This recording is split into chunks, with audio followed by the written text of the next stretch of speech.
आवाज ये देखते हैं महिला प्राय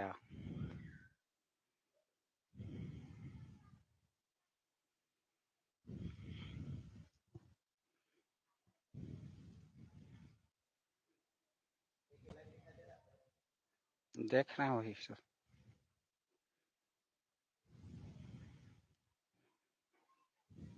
हाँ दिखाई दे रहा सर।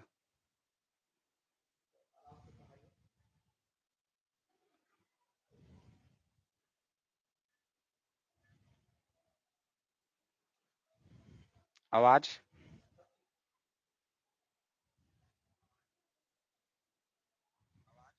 हाँ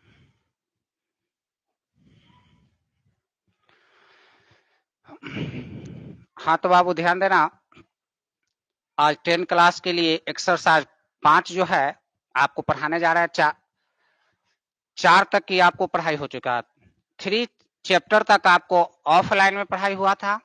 एक दिन हम ऑनलाइन पढ़ाए थे जिसमें आपका लेसन 4 था। आज जो हम पढ़ा रहे हैं वह लेसन 5 है जिसका नाम है नागरी लिपि। जिसका नाम क्या है बाबू? नागरी लिपि। तो ध्यान देना, नागरी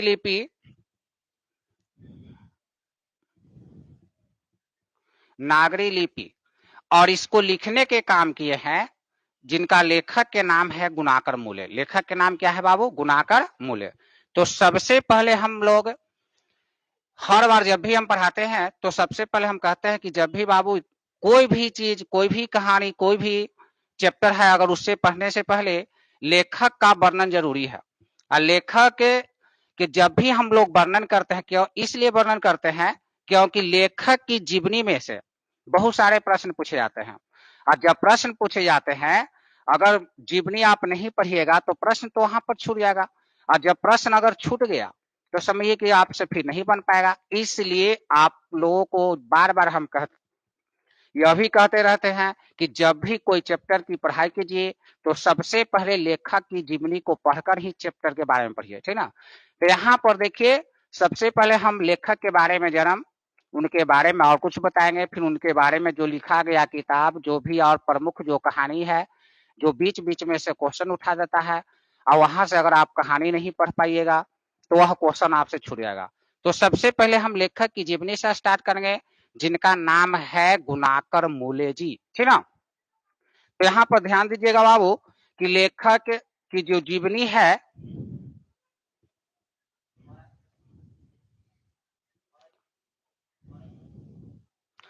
लेखक की जीवनी यानी गुणाकर मूले जी का जीवनी। तो सबसे पहले ध्यान दीजिएगा, यहाँ पर लिखा हुआ आपको एकदम स्पष्ट दिखाई दे रहा होगा।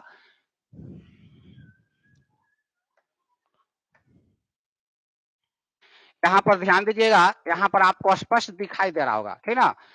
यानी गुणाकर मूले जी का जीवनी, गुणाकर मूले जी का जीवनी। तो सबसे पहले ध्यान देने की बात है बाबू कि गुणाकर मूले जी का जीवनी जो है उसको पढ़ने के बाद ही हम आगे बढ़ेंगे, ठीक है। तो सबसे पहले स्टार्ट कीजिए कि गुणाकर मूले जी आखिर रहने वाले कौन देश के थे, उनका जन्म किस राज्य में हुआ था, उनका जन्म जो है आखिर कब हुआ था, डेट भी याद रखना है क्योंकि हर तरह से आपके प्रश्न पूछे जाते हैं। देश का नाम पूछ देता है, कभी राज्य का नाम पूछ देता है, तो कभी जिला के नाम पूछ देता है, तो कभी आपसे डेट पूछ देता है बाबू। अगर आपको यह पता नहीं चलेगा तो ऐसी स्थिति में मान ले कि ठीक है हम डेट याद कर लिए कि चलिए गुणाकर मूले जी का जन्म इस डेट में हुआ था, देश के नाम याद कर लीजिए, राज्य के नाम याद कर लीजिए, लेकिन अगर जिला के नाम पूछ दिया, अगर आप याद नहीं किए हैं, तो ऐसी स्थिति में आपसे गलत हो जाएगा। यहाँ पर हर स्थिति से यानी आपको एकदम यहाँ पर कंफर्म होना चाहिए कि कम से कम जन्म से आपको कम से कम 4 से 5 क्वेश्चन उठा देता है। कब कह देगा तो डेट खाली बता के छोड़ देना है। अगर आपको जिला के नाम पूछे तो जिला का नाम याद करना है, वहां पर जिला का नाम बताना पड़ेगा। जिला का नाम न पूछ के राज्य के नाम पूछ दिया तो राज्य का नाम बताना पड़ेगा। राज्य के नाम न पूछ के देश के नाम कभी काल पूछ देता है तो देश का नाम बताना पड़ेगा, ठीक है। तो जन्म से करीब करीब 4 से 5 क्वेश्चन उठाते हैं। अब पांचों क्वेश्चन अलग अलग तरह से पूछेगा, डेट में तो डेट पूछेगा, जिला में तो जिला पूछेगा बाबू, ठीक है। तो यहाँ पर इस तरह से आपको हर तरह से आपको तैयारी करना है। चलिए तो यहाँ पर ध्यान दीजिए कि गुणाकर मूले जी, ठीक ना। तो गुणाकर मूले जी हमारे ही देश, यानी हमारे देश का मतलब तो इतना से समझ गए होंगे, ठीक ना। हमारे ही देश का मतलब यानी हमारा देश कौन है? भारत। हमारा देश कौन है? भारत। अगर पूछ दिया कि गुणाकर मूले जी का जन्म किस देश में हुआ था, तो गुणाकर मूले जी का जन्म बाबू हमारे ही देश, हमारा देश का मतलब समझ गए ना, इतना तो काफी है समझने के लिए, ठीक ना। यानी हमारा देश कौन, तो हमारा देश पाकिस्तान होगा कि भारत होगा, तो बताइए भारत ही होगा ना। तो हमारा देश यानी भारत, हमारे देश भारत में गुणाकर मूले जी का जन्म हुआ था। तो पहला क्वेश्चन को आप आराम से सोल्व कर सकते हैं। जैसे आपसे अगर पूछ दे कि गुणाकर मूले जी का जन्म किस देश में हुआ था, तो देश का नाम तो एकदम कन्फर्म याद हो गया होगा आप लोग को, ठीक ना। तो हमारा ही देश कौन, भारत, हमारा ही देश भारत देश में ही इनका जन्म हुआ था। किनका जन्म हुआ था, गुणाकर मूले जी का। किनका जन्म हुआ था, गुणाकर मूले जी का।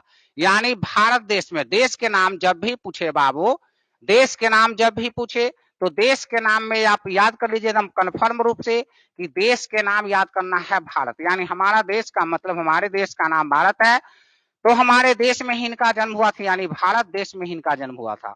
चलिए एक क्वेश्चन आपके यहाँ से आपको सोल्व हो गया। चलिए यहाँ पर अगर दूसरा अगर सवाल आ जाए, दूसरा इसी तरह से अगर पूछ दे कि बताइए ठीक है भारत देश में इनका जन्म हुआ, जब राज्य के नाम आ जाए तो हम जानबे करते हैं कि भारत में 29 राज्य है बाबू। अगर राज्य के नाम न याद करिएगा तो हो सकता है कि दूसरे राज्य में आप टिक कर सकते हैं, तो वहां पर आपको गलत हो जाएगा, ठीक ना। तो यहाँ पर आपको एकदम कन्फर्म याद कर लेना है कि इनका जो जन्म हुआ था हमारे देश में यानी भारत देश में, गुणाकर मूले जी का जन्म हुआ था तो वह महाराष्ट्र राज्य में हुआ था। किस राज्य में हुआ था, महाराष्ट्र, ठीक ना। तो दम कम से कम कंफर्म हो जाइए 29 गो राज्य है हमारे देश में, ठीक ना। और 29 राज्य है बाबू, लेकिन अगर वहां पर दे कि गुणाकर मूले जी का जन्म आखिर हुआ था तो किस राज्य में हुआ था, तो राज्य के नाम जब भी पूछ दे तो राज्य के नाम हम कह सकते हैं महाराष्ट्र। क्या कह सकते हैं, महाराष्ट्र, ठीक ना। देश के नाम पूछे तो भारत, देश के नाम पूछेगा तो क्या, भारत। अगर दूसरा क्वेश्चन पूछ दे बाबू कि राज्य के नाम, तो राज्य के नाम महाराष्ट्र, याद कर लीजिएगा, राज्य के नाम याद कर लेना है महाराष्ट्र। राज्य के नाम क्या है, याद करना है महाराष्ट्र, ठीक ना। फिर उसके बाद कहेगा कि ठीक है महाराष्ट्र राज्य में इनका जन्म हुआ था, गांव के नाम तो न दिया है बाबू, ठीक ना, लेकिन यहाँ पर जिला के नाम दिया है। तो महाराष्ट्र राज्य के अमरावती जिला में इनका जन्म हुआ था। किस जिला में जन्म हुआ था, जिला के नाम पूछेगा। यानी तीसरा प्रश्न, तीसरा अगर यहां से सोल्व करना होगा बाबू कि अगर जिला के नाम पूछे तो जिला के नाम हम कह सकते हैं अमरावती, अमरावती जिला। कौन जिला, अमरावती जिला, ठीक ना। तो पहला अगर क्वेश्चन पूछे देश के नाम पूछेगा, सब जन्म पर ही है, सारा आपको जन्म पर ही क्वेश्चन पूछेगा एकदम जीवनी से, ठीक ना। पूछ देगा गुणाकर मूले जी का, यानी जीवनी के जब भी हम बारे में पढ़ेंगे और जीवनी के बारे में जब हम पढ़ रहे हैं तो अलग अलग हम बार बार समझा रहे हैं, अलग, किसी को दिक्कत नहीं होना चाहिए। अगर दिक्कत हो रहा तो समझिए कि आप में जरूर कमी है, कुछ ना कुछ कमी है, ठीक ना। तो यहाँ पर ध्यान दीजिए कि जब भी एकदम अलग अलग हम कर दिए हैं तो जन्म पर ही सब क्वेश्चन पूछेगा बाबू। कहेगा गुणाकर मूले जी का जन्म किस देश में, तो एकदम याद कर लेना है कुछ, भारत, एकदम कन्फर्म यहाँ याद कर लीजिए। यानी हमारा ही देश कौन, तो भारत। अगर पूछ दिया राज्य के नाम, तो देखिए राज्य के नाम यहाँ पर लिखा हुआ है, राज्य के नाम महाराष्ट्र, राज्य के नाम क्या, महाराष्ट्र, ठीक ना। अगर गांव के नाम तो किताब में ही नहीं दिया है तो आपसे पूछेगा नहीं, एकदम कन्फर्म नहीं पूछेगा, ठीक ना। जो हमारे सिलेबस में पढ़ना ही नहीं है तो वो आपसे पूछेगा भी नहीं, ठीक ना। तो यहाँ पर आपको गांव का नाम नहीं पूछेगा, तो राज्य के नाम महाराष्ट्र याद कर लेना है। हाँ, जिला के नाम दिया है तो जिला के नाम आपसे पूछ सकता है, जिला के नाम जब आपको दे दिया है किताब में तो जिला के नाम आपसे पूछ सकता है, ठीक ना। तो जिला के नाम है अमरावती जिला। कौन जिला, अमरावती जिला। तो जिला के नाम याद करना है अमरावती, जिला के नाम क्या याद करना। मान लेते आपसे क्वेश्चन पूछे कि बताइए गुणाकर मूले जी का जन्म किस जिला में हुआ था, तो अमरावती आपको बताना पड़ेगा। दूसरा जिला में अगर जैसे ही टिक करिएगा आप आंसर गलत हो जाएगा, आंसर आपका क्या हो जाएगा, गलत हो जाएगा। यहाँ पर राज्य के नाम को याद करना है तो महाराष्ट्र याद करना है, ठीक ना। देश के नाम याद करना है तो भारत याद करना है। चलिए एक और प्रश्न आपसे पूछेगा बाबू जन्म से ही कि ठीक है तीन तो ये जगह के नाम, जगह से नाम से संबंधित हो गया कि देश भी जगह के नाम है, राज्य भी जगह का नाम है, जिला भी जगह का नाम है, लेकिन अब डेट पूछेगा कि ठीक है यहाँ पर इस सब में जन्म इनका हुआ है, लेकिन गुणाकर मूले जी का जन्म हुआ था तो कब हुआ था। तो एक प्रश्न और आपसे जन्म से पूछ रहा है कब, तो कब का मतलब कन्फर्म आपको डेट बताना है, यानी जब उनका जन्म हो उस डेट को आपको बताना। जैसे आप लोग कैसे जन्मदिन मनाते हैं, फला तारीख को हम जन्मदिन है, तो डेट याद है ना आपका, तो उसी तरह से ना आप जन्मदिन मनाते हैं।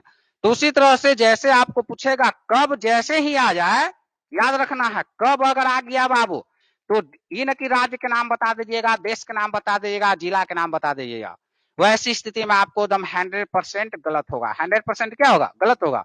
यहाँ पर आपको बताना है कब, कब कह दिया था डेट, कब कह दिया तो क्या होना चाहिए, डेट होना चाहिए, ठीक ना।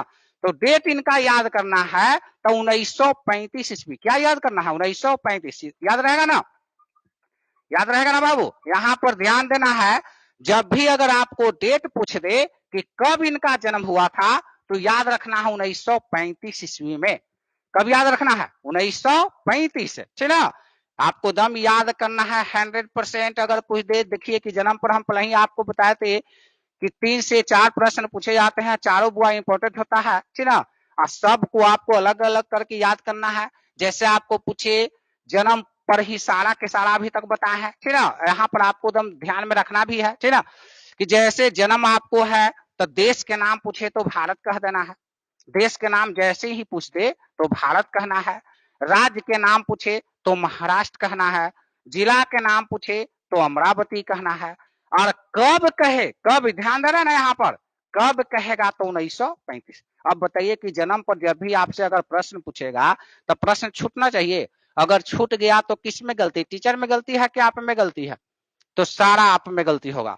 जब इस तरह से जब आपको अलग अलग करके जब बता दिया जा रहा है कि देश के नाम भारत, राज्य के नाम महाराष्ट्र, जिला के नाम अमरावती, और कब का आदम डेट बताया जा रहा है 1935, 1935। और इसके बावजूद भी अगर क्वेश्चन आप गलत बनाते हैं तो इसमें टीचर का कोई दोष नहीं है, इसमें टीचर का कोई दोष नहीं है, इसमें सारा दोष आप पर जाएगा, ठीक ना। इसलिए बुआ दम कान खोलकर दम कान की टावर दम सही रखिए, ठीक ना। और वीडियो को दम ध्यान से देखिए और सुनने का काम कीजिए कान से, ठीक ना। और ऐसी स्थिति में आपको एक भी प्रश्न आपसे नहीं छूट पाएगा।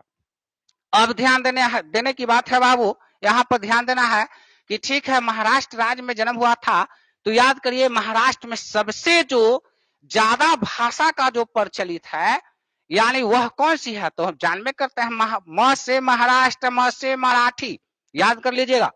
यानी महाराष्ट्र में जो सबसे ज्यादा जो भाषा का प्रचलित होता है तो म से महाराष्ट्र, म से मराठी, यानी कौन भाषा सबसे ज्यादा चलेगा, मराठी चलेगा, ठीक ना। ये इतना तो आप कम से कम याद कर सकते हैं आराम से, महाराष्ट्र में मराठी, महाराष्ट्र में कौन, जैसे मान लें कि कैसे याद कर लेते हैं हम लोग, अरे भोजपुर में जैसे भोजपुरी होता ना है जी, तो उसी तरह से महाराष्ट्र में चलता है मराठी, महाराष्ट्र में कौन, मराठी, ठीक ना। तो मराठी में ही इन्होंने अपना शिक्षा की शुरुआत की थे। जैसे ही आपसे अगर पूछे कि बताइए गुणाकर मूले जी, गुणाकर मूले जी अपने जो शुरुआती शिक्षा, जिसको हम कहते हैं प्रारंभिक शिक्षा, जिसको हम कौन शिक्षा कहते हैं, प्रारंभिक शिक्षा, यानी शुरुआती शिक्षा, शुरुआती का मतलब शुरू करने वाला शिक्षा, ठीक ना, जहां से हम लोग स्टार्ट करते हैं, ठीक ना, हम लोग प्रारंभ करते हैं उसको आगे पढ़ने का काम। अरे मान ले कि आप जैसे मान ले कि 10वां में आप गए, तो ऐसा तो नहीं कि एक बार कूद के 10वां में आ गए, और एक बार कूद के कोई आदमी 10वां में आ सकता है, इंटर भी एक बार डायरेक्ट पास कर सकता है, नहीं, हाँ वैसा स्थिति होवे नहीं करेगा कि डायरेक्ट आप पास कर सकते हैं। अरे कुछ ना कुछ तो कदम रखिएगा ना जी। ठीक है, मान ले कोई ऑप्शन में मान ले कभी कह सकता है कि हाँ सर सीबीएसई के परीक्षा ना पढ़ा, पास हो गया 10वां के लेकर, तो यह अपवाद है, हर बार कोरोना ही आएगा कि बिना परीक्षा पढ़ ले पास हो जाएगा, ठीक ना। यानी ऐसी स्थिति तो हम जान में, यह सब आपदा है, यह कभी काल अपवाद होते हैं ऐसी घटनाएं, ठीक ना। जैसे आपको बिना परीक्षा के पास किया जा रहा है इंसान, ठीक ना, और वो में सीबीएसई का, बिहार बोर्ड का नहीं, बिहार बोर्ड का तो वो परीक्षा पड़ेगा, ठीक ना। वह तो जान में करते हैं कि पिछला बार भी कोरोना था और ऐसी स्थिति में बिहार में तो बिहार बोर्ड का परीक्षा लिया गया था, ठीक ना। और ऐसा तो की ना है कि ना लिखे वाला को पास कर दिया गया है, कुछ फेल भी किया है, तो फेल कौन किया है, जो दम न लिखा है, महा चौपट लड़का है वही ना फेल किया होगा, ठीक ना। ऐसा तो थोड़ी है कि एकदम सिलेबस हार्ड टाइप पर परीक्षा लिया, वैसा तो नहीं लिया, क्योंकि सरकार को पता है कि पढ़ाई तो हुआ नहीं है, ठीक ना। तो ऐसी स्थिति में यहाँ पर देखिए कि यह शुरुआती का मतलब समझ गए ना, इतना तो आपको एकदम समझा दिया अलग अलग करके कि कोई भी आदमी डायरेक्ट है जो 10वां में कूद नहीं जाएगा, इंटर में कूद नहीं जाएगा, ठीक ना। अरे पहला दूसरा एलकेजी यूकेजी ऐसे करते करते आगे बढ़ते हैं, ठीक ना। तो शुरुआती शिक्षा के मतलब यहाँ पर अब न बुआ एलकेजी यूकेजी कर दिया गया है, पहले है कि सीधे पहला दूसरा तीसरा ऐसे चलता था, ठीक ना। तो जिसको हम शुरुआती शिक्षा के मतलब कहते हैं 1 से लेकर 5वां तक, 1 से लेकर कहां तक, 5वां तक, ठीक ना, जिसको कहते हैं प्राथमिक शिक्षा। यानी प्राथमिक स्कूल के नाम सुने ना है, जैसे सरकारी स्कूल में प्राथमिक स्कूल होते ना है, तो प्राथमिक स्कूल बुआ कहां से कहां तक चलता है, आप ही लोग बताइए। तो प्राथमिक स्कूल जो होता है 1 से 5वां। मिडिल स्कूल आप नाम सुने होंगे, मिडिल स्कूल का मतलब 1 से लेकर कहां तक, 8वां तक, ठीक ना। और फिर उसके बाद उच्च शिक्षा होता है, 10वां हो गया, इंटर हो गया, बीए हो गया, ठीक ना, यह सब उच्च शिक्षा में रखे गए हैं, ठीक ना। तो वैसे मिडिल का मतलब 1 से 8वां, प्राथमिक का मतलब हो गया यानी शुरुआत, यानी 1 से लेके 5वां, जिसको प्राथमिक के अंतर्गत रखा गया है। तो शुरुआती शिक्षा के मतलब हम कह रहे हैं यानी 1 से लेके 5वां तक, 1 से लेके कहां तक, 5वां, और फिर वहां से फिर मिडिल तक की पढ़ाई, मिडिल का मतलब समझ गए ना, यानी 8वां तक की पढ़ाई यानी शुरुआती शिक्षा इन्होंने मराठी भाषा में ही शुरू किए थे। कौन भाषा में, मराठी भाषा। अगर पूछ देगा कि गुणाकर मूले जी शुरुआती जो इनका शिक्षा जो है बाबू वह किस भाषा में, तो हम कह सकते हैं वह भाषा कौन है, मराठी। कौन है, मराठी। तो मराठी भाषा में ही इन्होंने शुरुआती शिक्षा आरंभ किए थे, यानी हम कह सकते हैं शुरुआत किए थे, इन्होंने पढ़ना स्टार्ट किए थे, ठीक ना। पूछेगा क्वेश्चन बुआ, 1 नंबर में क्वेश्चन पूछ सकता है कि बताइए गुणाकर मूले जी का, ठीक है, जन्म महाराष्ट्र राज्य में हुआ था, हमारे देश भारत में हुआ है, अमरावती जिला में हुआ, 1935 ईस्वी में हुआ है। तो लेखक बने हैं तो कुछ ना कुछ तो पढ़ लिख के न लेखक बने हैं, कि मूर्ख आदमी लेखक बन जाएगा, ठीक ना, उसको लिखने नहीं आएगा लेखक बन जाएगा। तो आखिर इन्होंने एमए तक की पढ़ाई की है बाबू, इन्होंने कहां तक की पढ़ाई की है, एमए तक, ठीक ना, एमए तक पढ़ाई की है। तो ऐसा तो नहीं है कि डायरेक्ट एमए में चले गए, ठीक ना। तो शुरुआती शिक्षा पर जब भी क्वेश्चन पूछे तो शुरुआती शिक्षा हम कह सकते हैं कि इनका शुरुआती जो शिक्षा था वह था मराठी में। कौन में, मराठी में इन्होंने स्टार्ट किए थे, ठीक ना। अब मराठी में इन्होंने स्टार्ट कर आगे बढ़े और उसके बाद इन्होंने एमए तक की पढ़ाई की। अब आपको लगता होगा कि महाराष्ट्र के रहने वाले थे और मराठी शिक्षा में इनको ज्यादा रुचि था, तो हो सकता है कि एमए की भी पढ़ाई मराठी में किए होंगे, मराठी विषय से ही किए होंगे, ठीक ना, उसी से अध्ययन किए होंगे। लेकिन नहीं, इन्होंने एमए तक की जो पढ़ाई किए थे वह मैथ से किए थे। कौन से किए, गणित विषय से किए थे। कौन विषय से किए थे, गणित विषय से इन्होंने एमए तक की इन्होंने पढ़ाई किए थे। कौन विषय से, तो याद कीजिए, अगर शुरुआती शिक्षा कहेगा मराठी में शुरुआती शिक्षा कहेगा बाबू कोची में, मराठी, याद रहेगा ना, शुरुआती शिक्षा मराठी, ठीक ना। और एमए तक की इन्होंने जो पढ़ाई किए थे वह गणित विषय से किए थे। ऐसा आपको लगता होगा कि हिंदी के लेखक हैं तो हो सकता है कि हिंदी विषय से ही एमए किए होंगे। अरे हिंदी के लेखक हैं तो आपको लगता होगा कि हिंदी विषय से ही एमए तक पढ़ाई किए होंगे। लेकिन यह कहना बिल्कुल गलत है। यह कहना बिल्कुल क्या, ऐसा थोड़ी है कि हिंदी के लेखक हो तो गणित और आप अंग्रेजी चाहे कोई भी और विषय नहीं जानते होंगे, ठीक ना। तो यहाँ पर इन्होंने एमए तक की पढ़ाई, एमए समझ रहे ना, एमए तक की पढ़ाई इन्होंने गणित विषय से किए थे। कौन विषय से किए थे, गणित विषय से। एमए तक की पढ़ाई, कौन तक की पढ़ाई, एमए, याद रहेगा ना, एमए तक की पढ़ाई इन्होंने गणित विषय से किए थे। कौन विषय से, गणित विषय से, ठीक। यहां तक को कोई दिक्कत नहीं होना चाहिए। चलिए अब उसके बाद है बाबू कि जब इन्होंने पढ़ाई इनका जब पूरा हुआ तो पढ़ाई पूरा होने के बाद इन्होंने कहा एक जगह है जिसका नाम है वर्धा। जिसका नाम क्या है, वर्धा, ठीक ना। एक जगह है बाबू जिसका नाम क्या है, वर्धा। जिसका नाम क्या है, वर्धा। तो फिर वहां इन्होंने वर्धा चले गए एमए तक की पढ़ाई करने के बाद। पढ़ाई जब इनका पूरा हुआ और उसमें बीच में भी कुछ नौकरी भी किए, वर्धा चले गए, ठीक ना। अब वर्धा में 2 साल तक इन्होंने नौकरी की, किसी काम पर। स्पष्ट तो नहीं कहा गया कि कौन से पद पर इन्होंने नौकरी किया, लेकिन वर्धा में 2 वर्षों तक इन्होंने किसी काम में यानी कोई भी संस्था में इन्होंने 2 वर्षों तक नौकरी की। यानी आपसे अगर पूछ देगा कि गुणाकर मूले जी बताइए 2 साल तक यानी 2 वर्षों तक कहां जाकर नौकरी किए थे, तो हम कह सकते हैं उस जगह का नाम है वर्धा। तो उस जगह का नाम क्या है, वर्धा, ठीक ना। अब वर्धा में जाकर इन्होंने 2 वर्ष तक, के वर्ष तक, 2 वर्ष तक, कितने वर्ष तक, 2 वर्ष तक इन्होंने नौकरी किए थे। कौन, गुणाकर मूले जी कौन किए थे? गुणाकर मूले जी, याद रहेगा ना। गुणाकर मूले जी वर्धा में जाकर 2 वर्ष तक क्या किए? नौकरी किए थे। ठीक, उसके बाद फिर चले गए इलाहाबाद गए, फिर वहां भी पढ़ाई किए और अंततः इनका जो मृत्यु बताया गया है वह 2009 ईस्वी में बताया गया है। यानी हम कह सकते हैं कि इनका जो मृत्यु हुआ 2009 ईस्वी में, पूरे याद कर लीजिएगा, इनका मृत्यु जो है पूरे 2009 ईस्वी में हुआ था। 2009, जन्म एक बार याद कर लीजिएगा 1935, जन्म 1935, जन्म बाबू 1935, याद रहेगा ना, जन्म 1935 और मृत्यु याद कर लेना है 2009, मृत्यु याद कर लेना है 2009 ईस्वी, ठीक है। और यहाँ 2 वर्ष तक नौकरी कहाँ किए थे? वर्धा में 2 वर्षों तक। फिर आपको बताइए किए कि शुरुआती शिक्षा इन्होंने मराठी भाषा में, फिर एमए तक की पढ़ाई किए गणित विषय से। कौन विषय से? गणित विषय से। तो इस तरह से गुणाकर मूले जी के जीवनी का वर्णन किया गया है। तो यहां तक अगर जीवनी से इनका अगर कोई भी प्रश्न अगर पूछता है तो समझिए कि आपको छूटना नहीं चाहिए। चलिए अब हम इनको इनके बारे में बताते हैं कि इन्होंने अपने जीवनी में कुछ है जो रचनाएं लिखे हैं और कुछ ऐसे रचनाएं लिखे हैं जिसके बारे में जानना बहुत जरूरी है। तो ध्यान दीजिएगा बाबू, कुछ रचनाएं इनके द्वारा है। गुणाकर मूले जी की प्रमुख रचना, गुणाकर मूले जी की प्रमुख रचना। तो ध्यान देना है कि जीवनी अगर लेखक बने तो ऐसा थोड़ी है कि एक कहानी लिखे और काम खत्म हो गया। एक कहानी लिखने के बाद इनका मृत्यु हो गया होगा, यानी कुछ ना कुछ तो बहुत सारा कहानी लिखे है।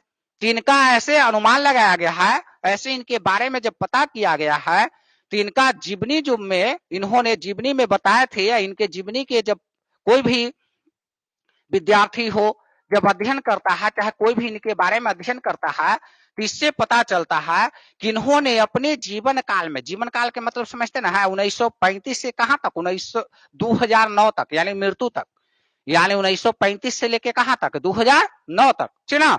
तो 2009 तक यानी मृत्यु के समय तक इनका ऐसा अनुमान लगाया गया है कि इन्होंने 2500 से अधिक रचना लिखे हैं।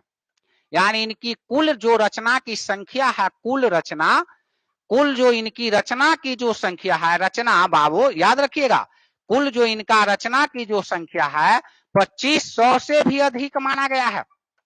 2500 से भी अधिक इनकी रचना की संख्या माना गया है, ठीक ना। अगर क्वेश्चन आपसे अगर पूछ दे कि गुणाकर मूले जी अपने जीवन में, यानी जन्म से लेके मृत्यु तक, यानी 1935 से 2009 तक, ठीक ना, 1935 से 2009 तक ऐसे इनका माना गया है बाबू, 1935 से 2009 तक कि इनका जो समझिए कि हम कह सकते हैं 1935 से 2009 तक में कि इनकी जो कुल जो रचनाओं की जो संख्या माना गया है वह माना गया है कुल 2500 से अधिक। 2500 से क्या अधिक? अब 2500 से जब अधिक माना गया है तो उसमें तो कुछ तो नाम देगा, ठीक ना। कुछ नाम देगा तो नाम देगा 2500 के, अगर सोच लो बाबू कि 2500 के अगर किताब में नाम देगा तो बताइए याद होगा विद्यार्थी को?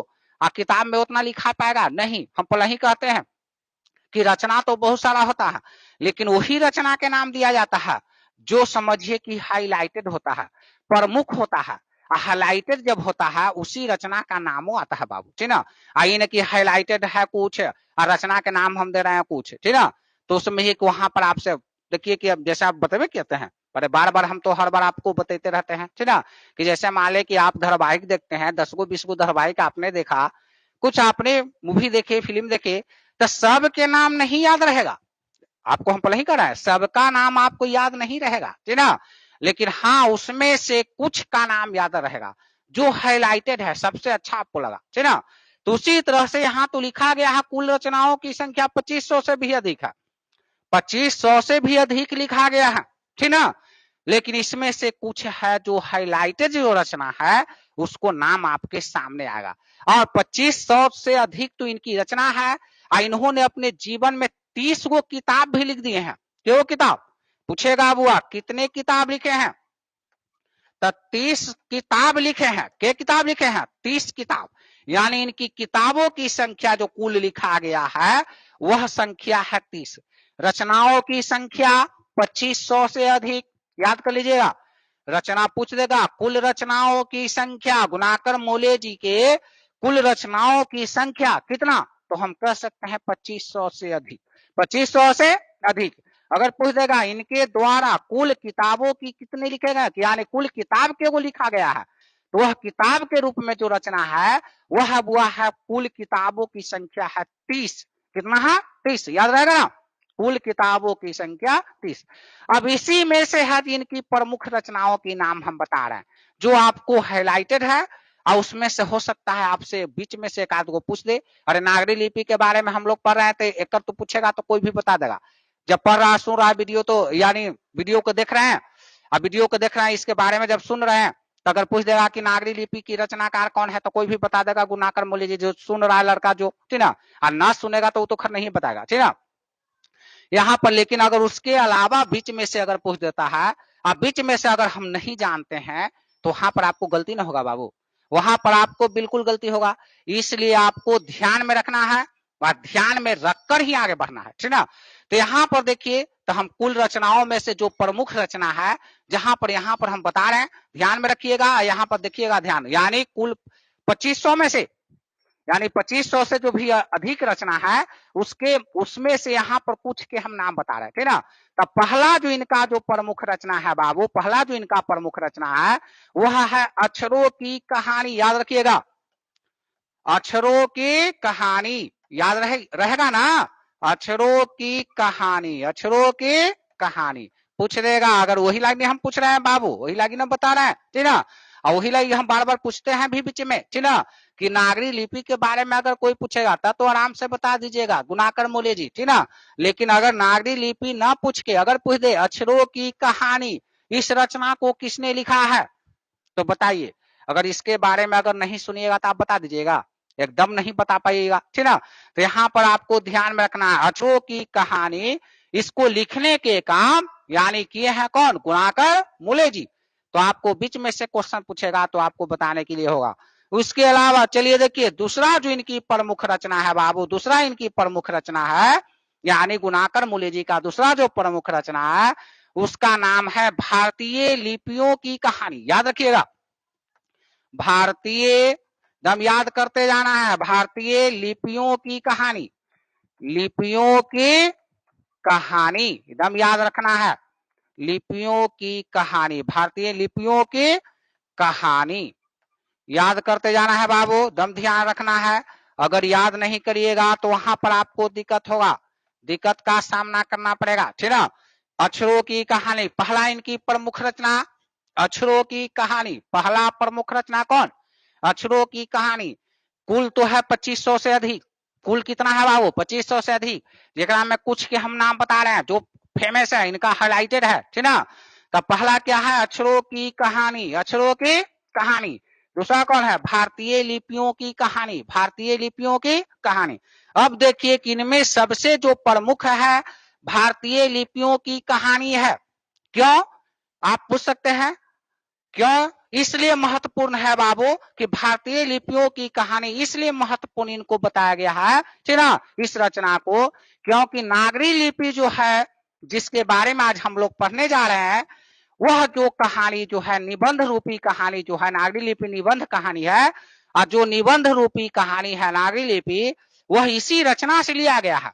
कौन रचना से, भारतीय लिपियों की कहानी से, भारतीय लिपियों की कहानी से। पूछ देगा कभी का कि बताइए नागरी लिपि जो यह कहानी है, निबंध रूपी कहानी, कौन से रचना से लिया गया है, तो दम याद करके बता देना है, भारतीय लिपियों की कहानी, भारतीय लिपियों की कहानी। दम इसीलिए इसको अंडरलाइन कर दिया है कि सबसे ज्यादा महत्वपूर्ण है बाबू, यह जो नागरी लिपि है इसी रचना से लिया गया है। कौन रचना से, भारतीय लिपियों की कहानी, भारतीय लिपियों की कहानी। अब भारतीय लिपियों की कहानी रचना से जो लिया गया है, तो हम कह सकते हैं, ठीक ना, कि भारतीय लिपियों की कहानी से यह जो नागरी लिपि कहानी लिया गया है, जिसके बारे में आज हम लोग को पढ़ना है, ठीक ना। चलिए, तो दो गो इंपॉर्टेंट हो गया। यहाँ पर तीसरा इनका है, वह जिसका सिर्फ नाम है बुआ सूर्य। क्या नाम है, सूर्य, ठीक ना, यानी नाम सिर्फ सूर्य है। याद करिएगा, तीसरा जो इनकी प्रमुख रचना है जिसका नाम है सूर्य, ठीक ना। चौथा है बाबू, याद रखिएगा, चौथा जो इनकी प्रमुख रचना है जिसका नाम है सौर मंडल। याद रखिएगा, सौर मंडल, सौर मंडल याद रहेगा ना। अगर आपसे पूछ देगा कि सौर मंडल, इसको लिखने के काम कौन किए हैं, तो दम याद कर लीजिएगा, गुणाकर मूले जी।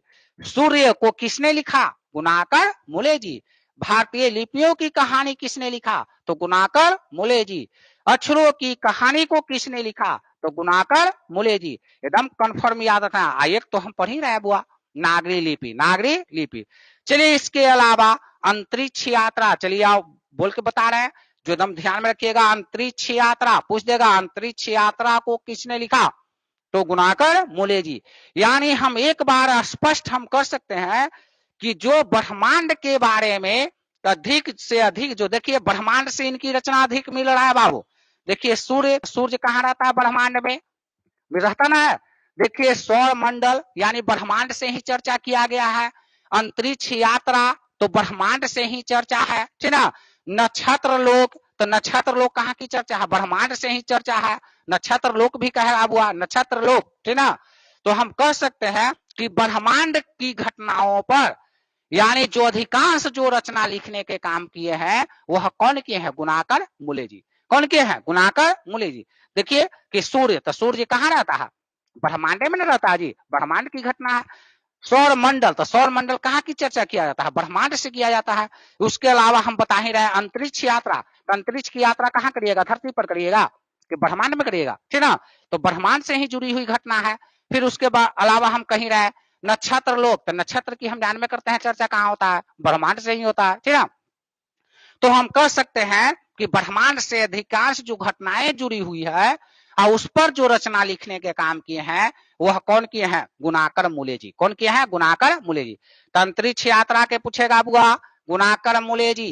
कहेगा सौर मंडल, तो गुणाकर मूले जी। सूर्य, ये गुणाकर मूले जी। कह देगा नक्षत्र लोक, तो नक्षत्र लोक को भी लिखने के काम कौन किए हैं, गुणाकर मूले जी। भारतीय लिपियों की कहानी, गुणाकर मूले जी। अक्षरों की कहानी, गुणाकर मूले जी। तो इस तरह से इनकी प्रमुख रचनाओं का जो आपको सामने प्रकट किया गया है, और इसमें से क्वेश्चन एक आध को पूछता है बुआ। अगर पूछ देगा बुआ कि नागरी लिपि यह जो कहानी है कौन सी रचना से लिया गया है, तो हम कह सकते हैं भारतीय लिपियों की कहानी। तो इसको याद कर लीजिएगा, एकदम इंपॉर्टेंट है, ठीक ना। तो भारतीय लिपियों की कहानी से उसकी रचना लिया गया। और जान में करते हैं कि 2500 से भी अधिक इनकी कहानी है, ठीक ना। 2500 से भी अधिक इनकी रचना है। और 2500 से इनकी अधिक रचना इसलिए है बाबू, ठीक ना। और यहाँ पर इनकी जब भी पूछेगी कुल रचनाओं की संख्या जब भी पूछेगा तो 2500 से अधिक हम कह सकते हैं, 2500 से अधिक कह सकते हैं, ठीक है। कुल किताब की रचना तो यहाँ पर देखिए 30 है। किताबों की रचना कितना है कि अब इसमें से एक प्रमुख किताब है जिसके बारे में हम बता रहे हैं, वह किताब है बाबू जिसका नाम है, उस किताब का 30 किताब है ना, यहाँ पर ध्यान दीजिएगा 30 जो इनका किताब है, और उस किताब में से यानी 30 जैसे 2500 कहानी था इनका अधिक लिखा हुआ, तो हम कुछ प्रमुख कहानी के नाम बताना यहाँ पर, ठीक ना। और उसी तरह से 30 को इनका किताब है, ठीक ना। तो 30 किताब है और इस 30 किताब में से एक किताब जो महत्वपूर्ण है जिसके बारे में हम बता रहे हैं, उस किताब का नाम है अक्षर कथा। याद कर लीजिएगा, उस किताब का नाम क्या है, अक्षर कथा। इसलिए इसको अलग लिख रहे हैं बाबू, अक्षर कथा, ठीक ना। यह एक किताब है जिसका नाम है, किताब है बाबू, ये नहीं कहना कि दूसरा चीज है, किताब है। जो 30 किताब है ना इनका, 30 किताब में से इनका एक किताब है जिसका नाम है अक्षर कथा, अक्षर कथा। इसलिए इसको हम नाम बता रहे हैं कि अक्षर कथा किताब को जब भी आप पढ़िएगा तब पूरा विस्तार रूप से लिपि का वर्णन किया गया है। तो जब भी आपसे अगर क्वेश्चन पूछे कि बताइए विस्तृत रूप से यानी अधिक से अधिक लिपियों की अगर हमको जानकारी प्राप्त करना है तो कौन सा किताब पढ़ना होगा। अगर लिपि के बारे में अगर हम लोग को अच्छी तरह से जानकारी प्राप्त करना है, देखवे करते हैं और लिपि समझते ना है जी, जैसे हम लोग परीक्षा उरीक्षा देने जाते हैं तो लिखते ना है देवनागरी लिपि, ठीक ना। तो उसी लिपि का चर्चा हम कर रहे हैं, उसी लिपि का ही कहानी है, ठीक ना। जिसका पहले नाम था नागरी लिपि, जिसका पहले नाम क्या था, नागरी लिपि। अब बताए लिपियों की अधिक हमको अगर जानकारी प्राप्त करना है, लिपियों की अगर अधिक हमको जानकारी प्राप्त करना है तो वह कौन सा किताब है जिसको हम पढ़ेंगे तो अच्छा से जानकारी प्राप्त होगा? तो उस किताब का नाम है अक्षर कथा। उस किताब का नाम क्या है? अक्षर कथा। अगर अक्षर कथा किताब का लिखल किताब किनकर है? गुणाकर मूल्य जी का है, ठीक ना? इनकर लिखल किताब को अगर आप पढ़िएगा तो लिपि के बारे में आपको विस्तृत रूप से आपको जानकारी प्राप्त होगा। आपको पता चलेगा कि हाँ, यह किताब जो है इसके बारे में हमको पढ़ने से लिपि की अधिक आपको ज्ञान प्राप्त हो सकता है। तो कभी काल क्वेश्चन आपसे पूछ देगा बुआ कि गुणाकर मूल्य जी के द्वारा कौन सी लिखी गई किताब को पढ़ने से, कौन सी लिखी गई किताब को पढ़ने से हमको लिपि की अधिक जानकारी होगा? तो लिपि की अधिक जानकारी कौन सी किताब पढ़ने से होगा? उस किताब का नाम क्या है? अक्षर कथा। उस किताब का नाम क्या है? अक्षर। ऐसे इन्होंने जीवन में कितना किताब लिखे हैं? हम बता दिए हैं 30 किताब। जीवन में कितने किताब? 30 किताब। कुल कहानी के गो तो 2500 से अधिक, 2500 से अधिक। इसमें हम प्रमुख कहानी के कुछ नाम बताए हैं। अक्षरों की कहानी, भारतीय लिपियों की कहानी, सूर्य, सौर मंडल, उसके बाद एक हम लोग पढ़ रहे हैं नागरी लिपि, उसके बाद और भी बताए हैं अंतरिक्ष यात्रा, उसके बाद और भी हम बताए हैं नक्षत्र लोक, ठीक ना? यह सब ब्रह्मांड से जुड़ी हुई घटनाएं हैं, ब्रह्मांड से जुड़ी हुई घटनाएं हैं। तो हम पहले ही बताए हैं कि ब्रह्मांड से जुड़ी हुई घटनाएं की अधिकांश जो रचना किए हैं उसको उस लेखक का नाम है गुणाकर मूल्य जी। उस लेखक का नाम क्या है? गुणाकर मूल्य जी। चलिए, तो यह उनकी जीवनी से जुड़ी हुई घटनाएं था, जन्म से लेके मृत्यु तक जो उन्होंने अपने रचना किए थे, जो 2500 से अधिक रचना किए थे। उनमें कुछ प्रमुख रचनाओं का नाम हमने बता दिया है। चलो, किताब 30 को लिखे थे, उसमें से एक प्रमुख किताब का भी नाम आपको हम बताए हैं जिसके पढ़ने से लिपि के बारे में अधिक से अधिक जानकारी प्राप्त होता है। चलिए, अब बाबू ध्यान दीजिए कि अब हम लोग बढ़ेंगे यानी चैप्टर पर, जिसका नाम है नागरी लिपि। जिसका नाम क्या है? नागरी लिपि। तो ध्यान देना है बाबू, यह जो लेसन जो 5वां कहानी है, इस कहानी का नाम है नागरी लिपि। इस कहानी का नाम क्या है? नागरी लिपि। चलिए, इसको बारे में ध्यान से हम लोग पढ़ते हैं, ठीक ना? और ध्यान से सुनिएगा, बढ़िया से दम आराम से सुनिएगा तो आपको दम अधिक से अधिक जानकारी प्राप्त होगा। आपसे प्रश्न नहीं छूटेगा, प्रश्न आराम से बन जाएगा, कहानी याद होगा, ठीक ना? अब प्रश्न बनता कैसे है? कहानी से, ठीक ना? कहानी एक बार बढ़िया से सुन गए तो कहानी अच्छा से सुन गए तो आराम से हमको प्रश्न बन सकता है। आराम से एकदम इतना अच्छा से आपको बन जाएगा, लगेगा कि एकदम डायरेक्ट जैसे ऑफलाइन पढ़ रहा है उस तरह से आपको बन जाएगा, ठीक ना? लेकिन हाँ, उसके लिए एकदम दिमाग को एकदम शांति करके और आपको एकदम सुनना पड़ेगा, और ना सुनिएगा तो ना बनेगा, ठीक ना? तो यहाँ पर ध्यान दीजिए, इसका नाम है नागरी लिपि। चलिए, तो सबसे पहले ध्यान दीजिए, यह बाबू निबंध कहानी है। कैसा कहानी है? निबंध। अगर पूछ देगा कि नागरी लिपि किस प्रकार की कहानी है तो हम कह सकते हैं कैसा कहानी है? निबंध। कैसा कहानी है? निबंध। एक क्वेश्चन तो हेडिंग से ही पूछ देगा आपको, ठीक ना? कि नागरी लिपि कैसा कहानी है? तो निबंध कहानी है। कैसा कहानी है? निबंध, ठीक ना? अब ध्यान देने की बात है बाबू कि नागरी लिपि निबंध जो कहानी है, और उसको ध्यान देने की बात है कि यह इस निबंध कहानी को देखिए कि अब विस्तृत रूप से हम आपको बताने जा रहे हैं, ठीक ना? अब विस्तार रूप से अगर हम बताते हैं, बढ़िया से अगर नहीं देखिएगा तो ऐसी स्थिति में आपको समझिए कि समझ में बिल्कुल नहीं आएगा, यानी एकदम कभी समझ में नहीं करेगा, ठीक ना?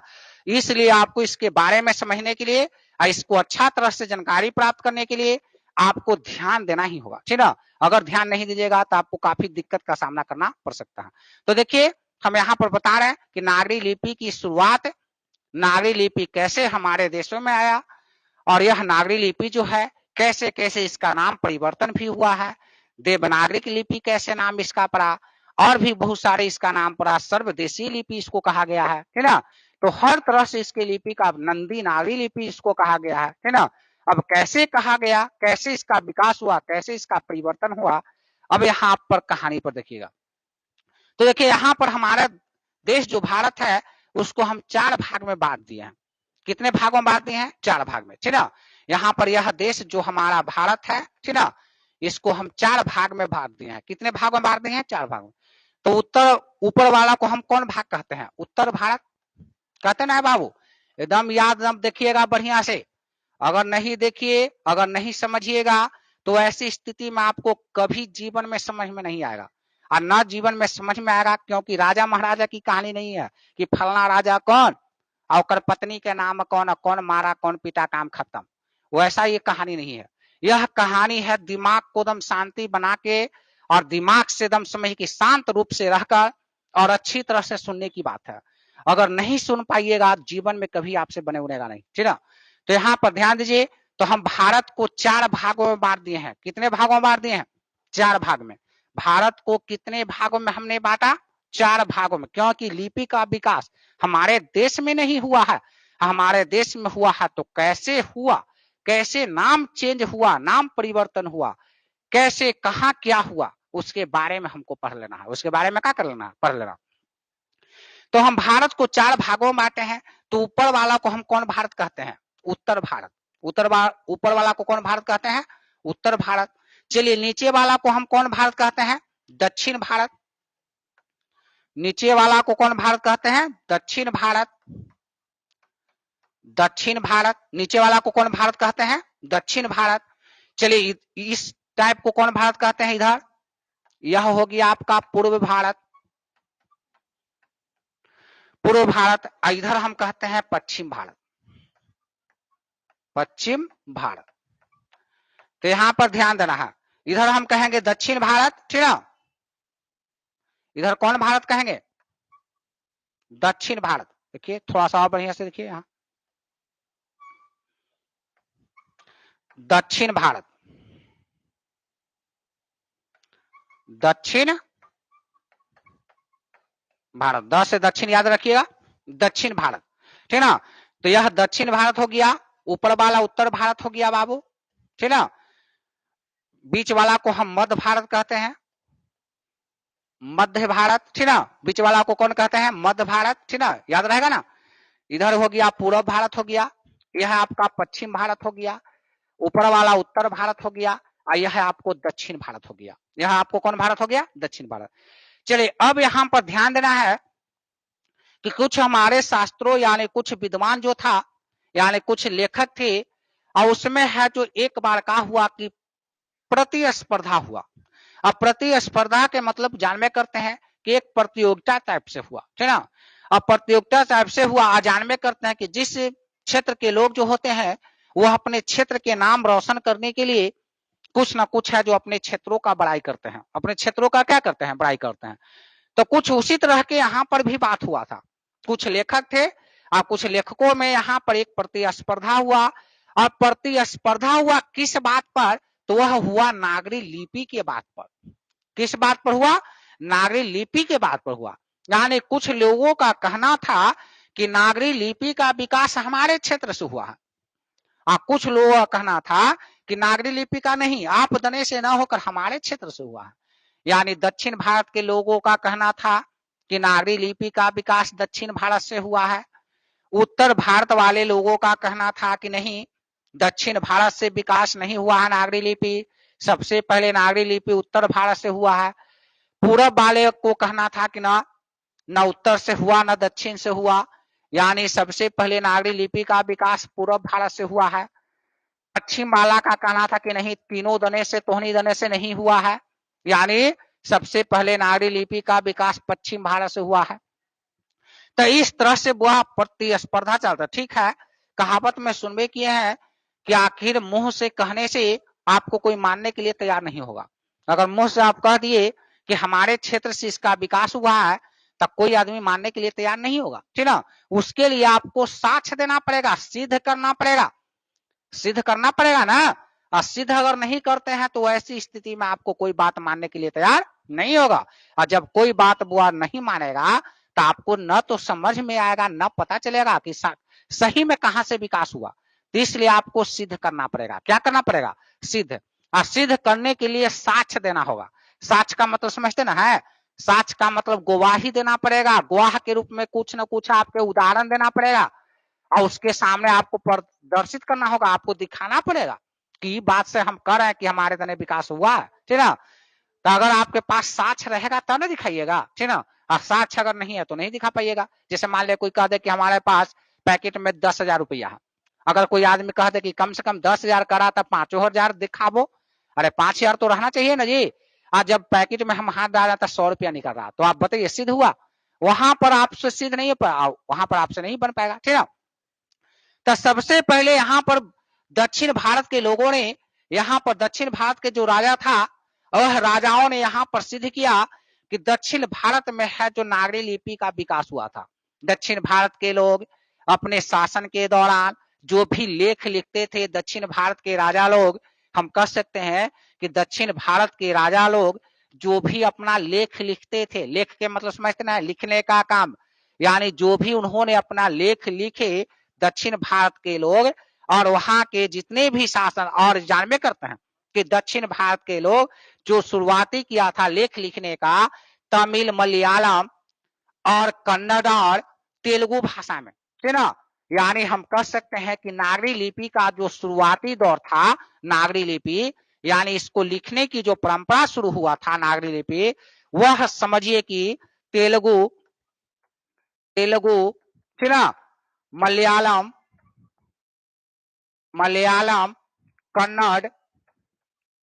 कन्नड़ और मराठी। तो हम कह सकते हैं कि मुख्य रूप से 4 भाषाओं में यानी नागरी लिपि का शुरुआत हुआ था लिखने के लिए, ठीक है।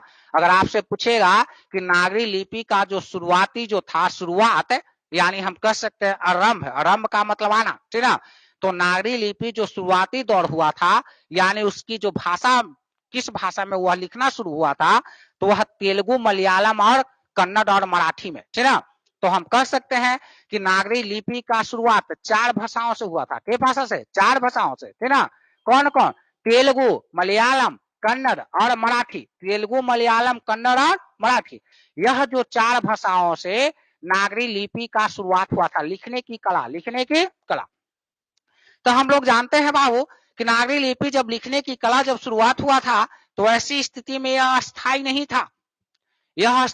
था। नागरी लिपि जो लिखने की कला जब शुरुआत हुआ था, तो लिखने की कला शुरुआत से यह अस्थाई नहीं था, यानी अस्थाई नहीं होने के कारण यह आता था, इसको कोई वैल्यू, अस्तित्व नहीं रहता था। अस्तित्व का मतलब अस्थाई ही ना था, अस्तित्व में क्या उसको कोई नहीं जानेगा, ठीक ना। अरे कुछ अस्थाई रहेगा था ना, मान लीजिए ठीक है हम लिख रहा है और ना समझाते हमें टारगेट चल जाते, कोई आपको प्रूफ रहता, कुछ नहीं आपको पता नहीं चलेगा बाबू, ठीक ना, कि क्या पढ़ाया गया क्या नहीं समझाया गया, ठीक ना। तो इसलिए कुछ तो अस्थाई बना के हम यहाँ पर रखे हुए हैं, इसको बार बार समझा रहे हैं, ठीक ना, तो ना आपको समझ में आ रहा है। और जब नहीं समझ में आता तो क्या आपको कुछ पता चलता? कुछ। मान लेकर अगर क्वेश्चन पूछ देता, अगर जब आपको कहता था कि नागरी लिपि आप पढ़ रहे हैं, बताइए नागरी लिपि शुरुआती दौर में कौन कौन भाषा में लिखा जाता था, तो आपको कुछ पता नहीं चलता, आम हुआ तब क्या बताते? कुछ नहीं बता पाते, ठीक ना। तो आप तो बताइएगा ना कम से कम कि नागरी लिपि शुरुआती दौर में 4 भाषा में लिखा जाता था। क्या भाषा में? और वह भाषा आपके सामने है, तेलुगु, मलयालम, कन्नड़ और मराठी। तेलुगु, मलयालम, कन्नड़ और मराठी, यह 4 भाषाओं में जब लिखा जाता था तो इसको आदमी समझता, अस्थाई नहीं था उस समय बुआ। तो इसको अस्थाई बनाने के लिए 2 माध्यम लाया गया। के माध्यम? 2 माध्यम, यानी नागरी लिपि को इसको अस्थाई बनाने के लिए यानी 2 माध्यम लाया गया। पहला टाइपिंग मशीन और दूसरा छपाई खाना। याद कर लीजिएगा, यानी पहला माध्यम जो था टाइपिंग मशीन और दूसरा कौन? छपाई खाना। यानी पहला है टाइपिंग मशीन,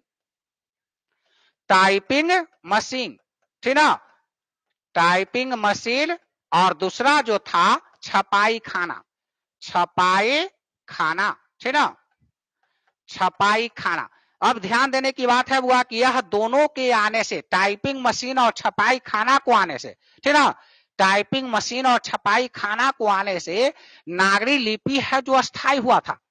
यानी एक बार अक्षर जब लिखा गया तो बताइए वो मिटेगा बाद में, अस्थाई रहेगा कि नहीं रहेगा? एकदम अस्थाई रहेगा। अस्थाई है उसको हम बार बार हम देख सकते हैं, एक बार किताब छप गया तो वही बार बार आएगा, ठीक है। तो अस्थाई बनाने के लिए इसको टाइपिंग मशीन और छपाई खाना को लाना अति आवश्यक पड़ा। तो कभी काल आपसे क्वेश्चन पूछ सकता है बाबू, कभी काल आपसे क्वेश्चन पूछ सकता है कि बताइए नागरी लिपि को अस्थाई बनाने के लिए क्या किया गया था, अस्थाई उसको बनाने के लिए क्या आखिर आरंभ किया, क्या उसके लिए नीति अपनाया गया। तो अस्थाई इसको बनाने के लिए 2 माध्यम लाया गया, एक टाइपिंग मशीन और दूसरा छपाई खाना। एक टाइपिंग मशीन और दूसरा कौन? छपाई खाना। इन दोनों माध्यम के आने से नागरी लिपि की अक्षरों में, नागरी लिपि के कुछ में अक्षरों में क्या आने लगा? अस्थाई आने लगा। अस्थाई का मतलब स्थिर, अस्थाई का मतलब बाबू समझ रहे ना, स्थिर। और जब अस्थाई का मतलब स्थिर आने लगा तो उसके बारे में सबको ही समझने लगा, दिन प्रतिदिन सबको उसके बारे में कुछ ना कुछ पता चलने लगा, ठीक ना। यह परंपरा शुरुआत हुआ था दक्षिण भारत में। कहां में हुआ था? दक्षिण भारत में, ठीक ना। और दक्षिण भारत में तेलुगु, मलयालम, कन्नड़, मराठी यानी इस परंपराओं को शुरुआत किया गया, नागरी लिपि लिखने की शुरुआत किया गया। तो हम लोग कह सकते हैं कि सबसे पहले नागरी लिपि लिखने की कला जो शुरुआत हुआ वह हुआ दक्षिण भारत में। यानी हम कह सकते हैं कि उत्तर भारत वाले, पूर्व भारत वाले, पश्चिम भारत वाले, इन लोगों का कहना बिल्कुल गलत है। इन लोगों का कहना बिल्कुल क्या गलत है, ठीक है। यानी हम कह सकते हैं कि सबसे पहले नागरी लिपि की शुरुआत जो हुआ न तो उत्तर भारत में हुआ, न तो पूर्व भारत में हुआ, न तो पश्चिम भारत में हुआ। यानी सबसे पहले नागरी लिपि का जो विकास हुआ, वह शुरुआत हुआ, वह हुआ दक्षिण भारत में। कौन भारत में? दक्षिण भारत में। यहाँ के राजा लोग, दक्षिण भारत के राजा लोग, अगर इसको स्क्रीनशॉट करिएगा तो कर लीजिएगा बाबू, ठीक ना। इसको हम मिटा देंगे, कहे कि अभी कहानी बहुत है इसमें बताना, ठीक ना। तो स्क्रीनशॉट ले सकते हैं, ठीक ना। हो गया, चलिए देखिए।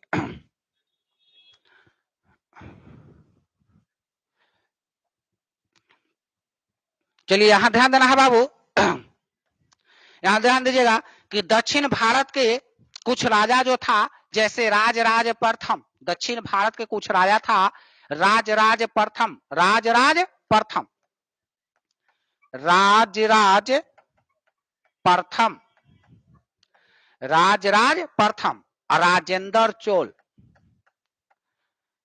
राजेंद्र चोल, यह राजा है। और कहां के है? दक्षिण भारत के। कहां के है?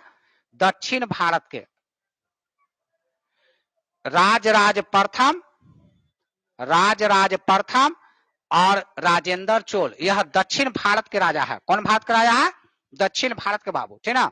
जब ध्यान देना है, अगर पूछेगा दक्षिण भारत के दो राजा है प्रमुख रूप से, के राजा? दो राजा प्रमुख, ऐसे राजा तो बहुत सारा है, दुनिया भर के राजा है, ठीक ना, लेकिन यहाँ पर प्रमुख रूप से घटना के बारे में बता रहे हैं, ठीक ना।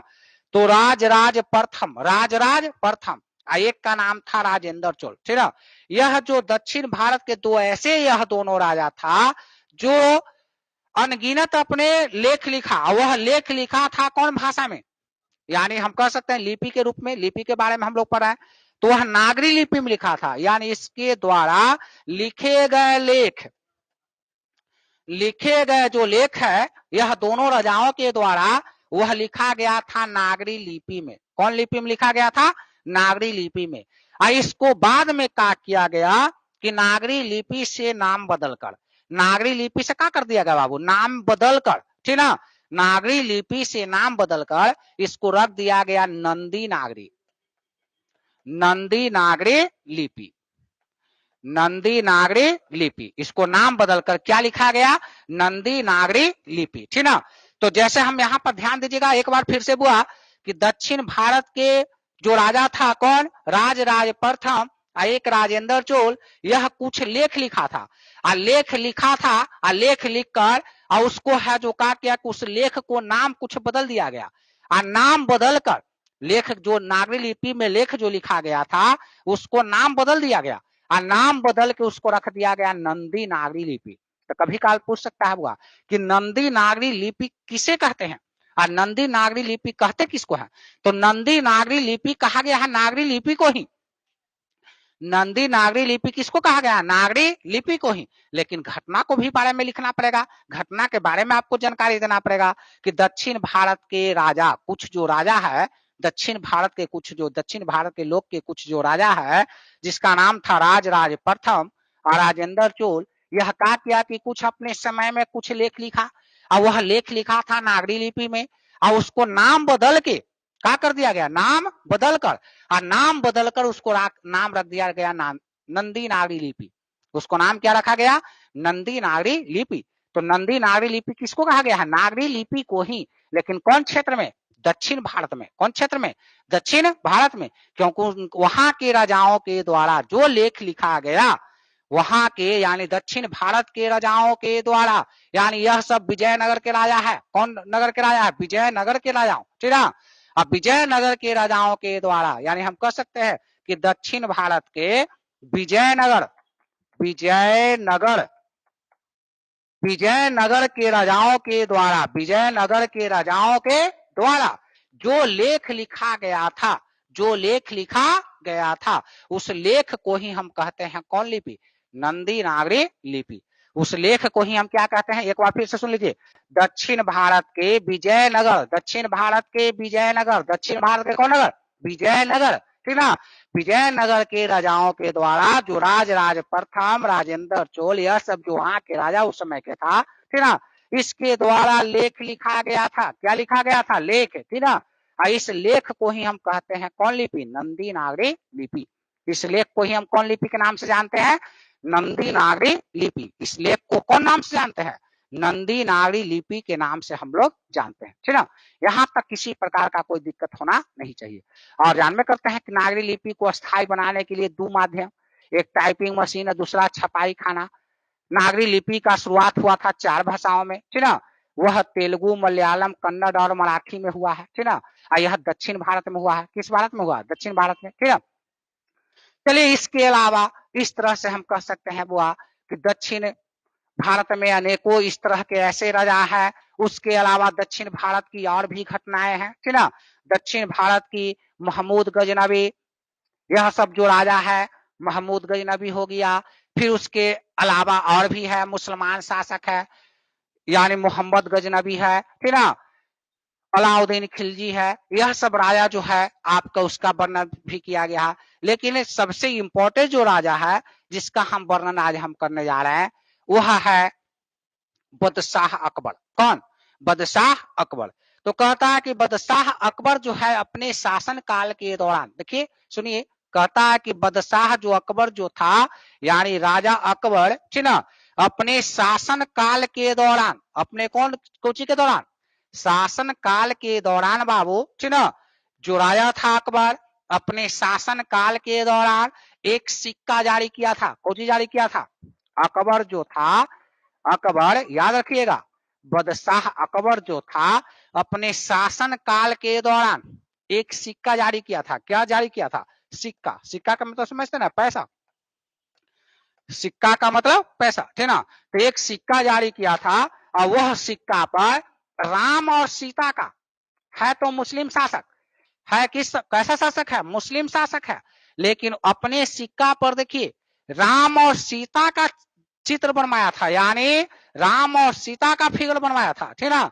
और जिसको नागरी लिपि में सिया मैं के नाम से जाना था, यानी हम कह सकते हैं सिया राम, जिसको हम कह सकते हैं सिया राम के नाम से, यानी उसको नागरी भाषा में जाना जाता था, ठीक ना। यानी हम कह सकते हैं, कभी काल पूछ सकता है बाबू आपसे कि बताइए कौन सा राजा जो है, कौन सा राजा अपने सिक्का पर, अपने कोजी पर, सिक्का पर राम और सीता का चित्र बनवाया था? तो वह कौन राजा है? अकबर। वह राजा का नाम क्या है? अकबर। आपको लगता होगा मन में कि चलिए अगर यहाँ पर राम सीता का फोटो आया होगा तो कोई हिंदू शासक होगा, लेकिन नहीं, यहाँ पर यह सब मुसलमानों का उस समय शासन चलता था, ठीक है। और अकबर जो बादशाह जो अकबर है, वह समझिए कि अपने सिक्का पर, यानी नागरी लिपि में ही राम सीता का चित्र बनवाकर वहां पर सिया राम, ठीक है, वहां सिया राम का नाम लिखा गया था, ठीक है। यानी सिया राम का नाम लिखा गया था, और जो नागरी लिपि में ही लिखा गया था। कौन लिपि में? नागरी लिपि में। और सीताराम का फोटो, किसका फोटो? सीताराम का फोटो, ठीक है। पूछ देगा कि सीताराम का फोटो यानी सीताराम का चित्र, यानी सिक्का पर जो बनवाया था, उस राजा का नाम क्या है? तो अकबर। उस राजा का नाम क्या है? अकबर, ठीक है। चलिए, तो ऐसी ऐसी घटनाएं बुआ नागरी लिपि के समय हमारे देशों में भी घटा है, हमारे देश में घट चुका है, और जिसके बारे में आज हम आप लोग को बता रहे हैं, ठीक है। चलिए, ऐसे ही एक और घटना है जो देखिए यहाँ पर ध्यान दीजिएगा। ऐसी एक और घटना है बाबू कि 8वीं शताब्दी से लेकर 11वीं शताब्दी तक, 8वीं शताब्दी का मतलब समझते ना है 800 ईस्वी, 800 ईस्वी से लेकर 11वीं शताब्दी तक, यानी कि 11वीं शताब्दी का मतलब 1100 ईस्वी, 11वीं शताब्दी का मतलब के 1100 ईस्वी, ठीक ना। तो 8वीं शताब्दी से लेकर 11वीं शताब्दी, दम आराम से दम समझना है, ये सब घटना है बुआ। यह सब घटना को अगर नहीं सुनिएगा आपसे क्वेश्चन पर में नहीं करेगा, न क्वेश्चन बनेगा ना आपको समझ में आएगा। यानी 8वीं शताब्दी से लेकर 11वीं शताब्दी, यानी समझ रहे हैं दोनों के बीच में कितना 300 वर्ष, कितना समय का अंतर है 300 वर्ष, कितना समय का अंतर है 300 वर्ष, ठीक है। तो 8वीं शताब्दी से लेकर 11वीं शताब्दी तक, यानी इस समय को आते आते तक यह जो नागरी लिपि है हमारे देश यानी भारत में, हमारे देश यानी भारत में पूरा फैल गया था, यानी पूरा का हो गया था, फैल गया था विस्तार रूप से। शुरुआत तो दक्षिण भारत, शुरुआत तो दक्षिण भारत, ठीक ना, लेकिन फैलने में इसको कितना समय लगा 300 वर्ष। पूछ देगा बुआ कि नागरी लिपि को पूरे भारत में यानी फैलने के लिए, शुरुआत तो दक्षिण भारत से हुआ था, लेकिन पूरे भारत में फैलने के लिए कितने वर्षों का समय लगा था, तो 300 वर्ष लगा था। कितना वर्ष लगा था 300 वर्ष। 300 वर्ष जब इस पूरा देश में फैल गया तो इसका एक नाम दिया गया था, नागरी लिपि से नाम बदला गया था इसको, और नाम बदल के इसको रखा गया था सर्वदेशिक लिपि। कौन लिपि? सर्वदेशिक लिपि। कभी काल पूछ सकता है कि सर्वदेशिक लिपि केकरा कहते हैं? सर्वदेशिक लिपि, सर्वदेशिक लिपि किसको कहते हैं बाबू? तो सर्वदेशिक लिपि हम कहते हैं नागरी लिपि को ही। किसको कहते हैं? नंदी नागरी लिपि भी कहते हैं नागरी लिपि को ही, क्योंकि वहां के शासक है जो अपने लेखों को नाम में बदल दिया था, तो नंदी नागरी उसको रखा गया था, ठीक ना। नागरी लिपि का ही एक और नाम दिया गया है सर्वदेशिक लिपि। कौन लिपि? सर्वदेशिक लिपि। क्यों? क्योंकि इसको पूरे देश, ऐसे याद कर लीजिए, सर्व मतलब सभी, सर्व मतलब सभी, हाँ सर, सर्व का मतलब 10 में सर, सर्व मतलब सभी, और देश मतलब देशिक माने देश में, देश मतलब देश में, यानी पूरे देश में फैलने के लिए कितना समय लगा 300 वर्ष। कितना वर्ष लगा 300 वर्ष, इसीलिए इसका नाम पड़ा सर्वदेशिक लिपि। कौन लिपि? सर्वदेशिक लिपि, ठीक ना। तो नागरी लिपि का ही नाम है सर्वदेशिक लिपि। तो इसको हम कह सकते हैं कि 8वीं शताब्दी से लेकर 11वीं शताब्दी आते आते, 8वीं शताब्दी से लेकर 11वीं शताब्दी यानी 800 ईस्वी से लेकर 1100 ईस्वी, ठीक ना, आते आते यानी 300 वर्ष समय लगा। आते आते पूरे देश में जब फैल गया तो इसका नाम पड़ गया सर्वदेशिक लिपि। कौन लिपि पड़ गया? सर्वदेशिक लिपि। चलिए छोटा सा एक और घटना इसमें जुड़ा हुआ है। देखिए इस लिपि का नाम पड़ा है देवनागरी लिपि, जो हम लोग यूज करते हैं, देवनागरी लिपि। नागरी लिपि का ही नाम है देवनागरी लिपि। चलिए तो इस पर एक घटना है, यह घटना हमारे ही जिला से जुड़ा हुआ है, यानी पटना जिला। कौन जिला? पटना जिला। यहाँ का एक राजा था, उसका नाम है चंद्रगुप्त द्वितीय। जिसका नाम क्या है? चंद्रगुप्त द्वितीय। जिसका दूसरा नाम है विक्रमादित्य। जिसका दूसरा नाम क्या है? विक्रमादित्य, ठीक ना। इसका बचपन के नाम था बाबू देव। चंद्रगुप्त द्वितीय के, यानी उसका जो बचपन का नाम था, उसका बचपन के नाम क्या था? देव। राजा कहाँ के थे? पटना के। कहाँ के राजा थे? पटना के। जिसका नाम था विक्रमादित्य। एक और उनका नाम है चंद्रगुप्त द्वितीय के नाम से भी जानते हैं, ठीक ना। और उनका बचपन के नाम था देव। बचपन के नाम क्या था? देव। इन्होंने अपने शासन में अपने जो भी सिक्का चला था, सब अपना अपना पैसा चलाता था शासन में, ठीक ना। और शासन में जो भी सिक्का चलाते थे, सिक्का के नीचे अपना दस्तखत करते थे। दस्तखत का मतलब हस्ताक्षर, दस्तखत का मतलब हस्ताक्षर। और वह जो हस्ताक्षर का लिखावट था वह नागरी लिपि में था। कौन लिपि में? नागरी लिपि में। और पटना के लोगों ने कहा क्या कि अपने राजा को नाम को अमर बनाने के लिए, राजा के नाम को अमर बनाने के लिए अपने राजा के बचपन के नाम को इसमें जोड़ दिया गया। नागरी लिपि में क्या कर दिया गया? जोड़ दिया गया। इसलिए नागरी लिपि से इसको नाम पड़ा कौन जी? देव नागरी लिपि। कौन लिपि? देव नागरी लिपि, ठीक है। तो एक बार फिर से सुन लीजिए, नागरी लिपि पूछेगा कि नागरी लिपि को देवनागरी लिपि क्यों कहते हैं? नागरी लिपि को देवनागरी लिपि क्यों कहते हैं? तो याद रखिएगा, हमारे ही जिला यानी कौन? पटना। हमारा ही जिला कौन? पटना। पटना के राजा कौन? चंद्रगुप्त द्वितीय। चंद्रगुप्त द्वितीय, ठीक है। दूसरा नाम विक्रमादित्य। दूसरा नाम विक्रमादित्य। उनका बचपन के नाम देव। बचपन के नाम देव। और जो भी वो अपने सिक्का चलाए, सिक्का पर हस्ताक्षर करते थे, और उसका हस्ताक्षर का लिखावट जो था नागरी लिपि से मिलता था। कौन लिपि से? नागरी लिपि से मिलता था। अब पटना के लोगों ने अपने राजा के नाम को अमर बनाने के लिए, यानी अपने राजा के नाम को अमर बनाने के लिए देव है जो जोड़ दिया गया, तो नागरी से क्या बन गया, देवनागरी। नागरी से क्या बना, देवनागरी, ठीक ना। तो अगर यहाँ पर आपको कहेगा कि नागरी से देवनागरी क्यों लिखा बनाया गया, यानी नागरी से देवनागरी लिपि क्यों कहते हैं, तो दमा आपको घटना याद हो गया होगा कि यह घटना है जो विक्रमादित्य पर है, चंद्रगुप्त द्वितीय पर है, ठीक ना। चलिए एक थोड़ा सा, ठीक ना, कहेगा बुआ गुर्जर प्रतिहार। गुर्जर प्रतिहार का मतलब होता है, देखिए थोड़ा सा है, ठीक ना, यानी 5 मिनट में खत्म हो जाएगा, ठीक ना। यानी गुर्जर प्रतिहार की घटना, देखिए यहाँ पर, ठीक ना, गुर्जर प्रतिहार, गुर्जर प्रतिहार, ठीक ना। तो यहाँ पर देखिए गुर्जर प्रतिहार की घटना जो है इस कहानी में क्या कहा गया था, तो गुर्जर के मतलब होता है आक्रमणकारी, गुर्जर के मतलब आक्रमणकारी, अब प्रतिहार का मतलब होता है बाहर से, प्रतिहार के मतलब बाहर से, और गुर्जर के मतलब आक्रमणकारी, जो बदमाश टाइप पर लोग होते हैं, आक्रमणकारी, ठीक ना। तो जो बाहर से आकर हमारे देशों पर आक्रमण करता था, कौन देश पर, यानी भारत पर, यानी हमारा देश कौन है, भारत पर। तो भारत पर आक्रमण करता था, बाहर से आकर हमारे देशों पर आक्रमण करता है, यानी भारत पर आक्रमण करता था, तो ऐसे लोग को हम कहते हैं गुर्जर प्रतिहार, यानी गुर्जर प्रतिहार। ऐसा देखिए क्या, अरे मेला फिल्म देखे ना, मेला फिल्म में उसका नाम है ना गुज्जर जी, ठीक ना। तो गुज्जर बढ़िया आदमी है, एकदम खराब आदमी है, समय के मारपीट करता है, ठीक ना। तो गुर्जर प्रतिहार के, गुर्जर के मतलब होता है, इसका अर्थ होता है आक्रमणकारी, अब प्रतिहार माने बाहर से, प्रतिहार माने बाहर से, यानी बाहर से आकर जो भी आदमी आक्रमण करता था हमारे देश पर, उसको कहते हैं गुर्जर प्रतिहार। कौन प्रतिहार, गुर्जर प्रतिहार, ठीक है। चलिए थोड़ा सा 1 मिनट आओ। अब यहाँ पर देखिए ध्यान दीजिए कि नागरी लिपि, देवनागरी लिपि और ब्राह्मी लिपि में क्या अंतर है, ठीक ना। तो कहता कि जिसके माथा पर बुआ त्रिकोण, त्रिकोण का मतलब समझते ना इस तरह से, त्रिकोण और छोटी लाइन, छोटी लाइन, छोटी लाइन, उसको हम कहते हैं छोटी लाइन। गिर गया, गिर गया सर।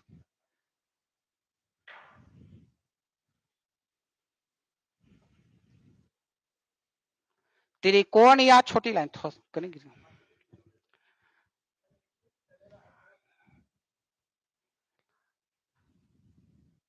त्रिकोण या छोटी लाइन, तो इस लिपि को हम कहते हैं सिद्धम लिपि।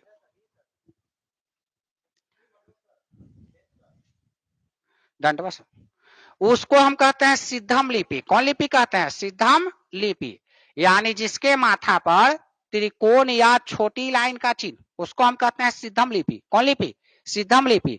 और जिसके माथा पर रहेगा बड़ी लाइन, जिसके माथा पर क्या रहेगा, बड़ी लाइन, ठीक ना, उसको हम कहें, बड़ी लाइन का मतलब बड़ा, यानी जितना बड़ा लाइन रहेगा, ठीक ना, यानी जितना बड़ा उसका अक्षर रहेगा उतने बड़ा उसका लाइन रहेगा, उतने बड़ा उसका क्या रहेगा, लाइन, ठीक ना। तो उसको हम कहेंगे ब्राह्मी लिपि, उसको हम कहेंगे नागरी लिपि, और इसको कहेंगे ब्राह्मी लिपि या सिद्धम लिपि, ब्राह्मी लिपि या सिद्धम लिपि। तो कभी काल पूछ देगा बुआ कि ब्राह्मी लिपि या सिद्धम लिपि में क्या अंतर है, तो जेकर माथा पर त्रिकोण या छोटी लाइन का चिन्ह, उसको कहेंगे ब्राह्मी लिपि या सिद्धम लिपि, ब्राह्मी लिपि या सिद्धम लिपि। और जिसके माथा पर रहेगा बड़ा लाइन, बड़ा लाइन का मतलब ऐसे रहेगा, बड़ा लाइन, ठीक ना, तो उसको हम कहेंगे नागरी लिपि, उसको कौन लिपि कहेंगे, नागरी लिपि, ठीक ना। तो इस तरह से बुआ यह जो घटना इसमें बताया गया था इस कहानी में, ठीक ना, यह कहानी आपको एकदम बढ़िया से, इसको अगर नहीं समझ में आएगा फिर एक बार देख लीजिएगा, ठीक ना। तब तक के लिए बाबू धन्यवाद। अगला बार फिर क्लास आपका होगा, उस चैप्टर का नाम है बहादुर, ठीक ना, जो 6ठा लेसन है, ठीक ना, अगला दिन होगा, ठीक ना, उसका शेड्यूल आपको मिल जाएगा कब होगा जो, ठीक ना। इसलिए तब तक बाबू धन्यवाद।